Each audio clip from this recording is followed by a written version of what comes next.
que no hablan las plantas, ni las fuentes, ni los pájaros, ni el onda con sus rumores, ni con su brillo los astros.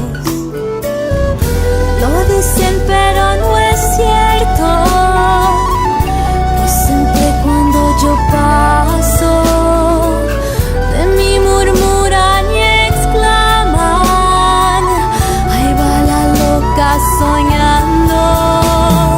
Ahí va la loca, ahí va soñando con la eterna primavera de la vida y de los campos. Ahí va la loca, ahí va soñando con la eterna primavera de la vida y de los campos.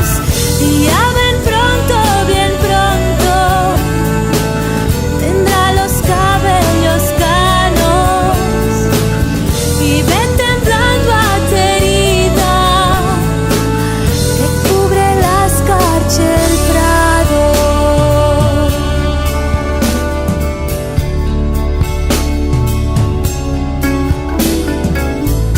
Hay canas en mi cabeza,